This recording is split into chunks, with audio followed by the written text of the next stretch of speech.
Persebaya terancam menjadi tim musafir lagi.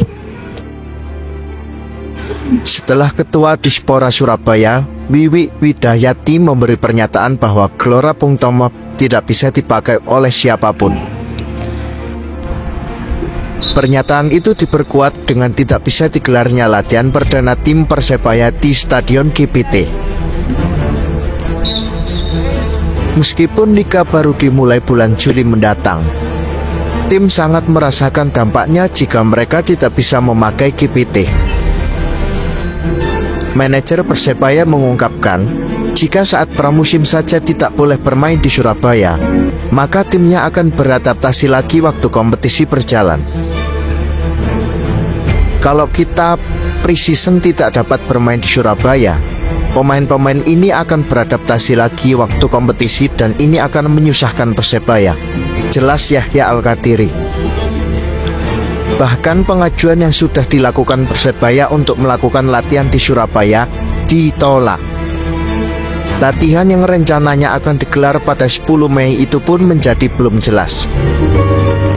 Kita dapat masalah lagi. Semalam kita dapat kepastian bahwa pengajuan untuk latihan ditolak. Yahya Al-Kathiri juga dibuat heran oleh pernyataan Kadispora yang menyebut stadion belum siap. Padahal harusnya stadion sudah siap digunakan sebelum tanggal 20 Mei untuk Piala Dunia U20. Ini yang saya herankan, Piala Dunia itu harusnya diagendakan 20 Mei. Nah ini kan sebelum tanggalnya stadion harus sudah jadi semua. Lanjutnya, sampai-sampai manajer Persebaya beranggapan, mungkin alasan batal digelarnya Piala Dunia di Indonesia karena belum memenuhi infrastruktur. Indonesia gagal menjadi tuan rumah, mungkin ini salah satu alasannya.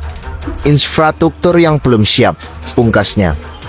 Ya ini kita dapat sebuah masalah lagi. Kemarin pengajuan kita untuk latihan ditolak. Ya kita udah ajukan, jadi ya ini masih proses nggak tahu nanti seperti apa ini kelanjutannya, nggak tahu. Tapi hari ini ya semalam kita dapat kepastian bahwa pengajuan kita ditolak di lapangan Surabaya. Kita sudah coba di Tor sama Tambak-Sari.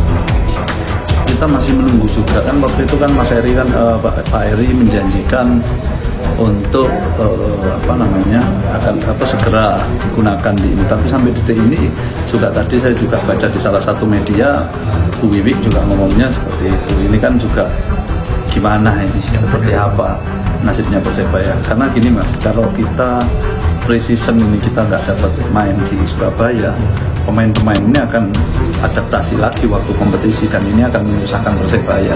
Itu yang paling penting. Ya kalau memang dari pihak Pemkot tidak mengizinkan, ya udah kita cari tempat lain seperti itu. Karena ya nggak mungkin kita nggak latihan, itu nggak mungkin. Ya saya rasa sih Pak Eri atau mendukung untuk Persebaya ini berlatih kembali Surabaya, tapi mungkin nggak tahu komponen-komponen di bawahnya ini seperti apa, saya nggak tahu. Karena saya barusan semalam itu saya baru terima bahwa latihan kita di ini, dan saya baru tahu dari Jawa Pos tadi pagi ternyata Bu Wiwi Kadispora itu ngomongnya seperti itu. Intinya belum bisa ini gimana gitu. Padahal kita perlu, Persebaya perlu untuk berlatih dan pre-season di Surabaya gitu. Ya semoga bisa segera di Surabaya gitu. Diapa-apakan kan masyarakat Surabaya, semuanya juga ingin kami Persebaya, kita semua ingin Persebaya ada di Surabaya gitu. Itu yang paling penting. Jadi gini, ini yang juga saya herankan. Piala Dunia itu kan harusnya diagendakan tanggal 20 Mei. Nah, ini kan harusnya sebelum 20 Mei itu kan stadion sudah jadi semua dan sudah serah terima dan sebagainya. Nah ini yang saya heran, ini kok bisa sampai tanggal bulan-bulan Mei ini? Kan saya malah dengar baru akan serah terima atau lain-lainnya itu bulan Juni.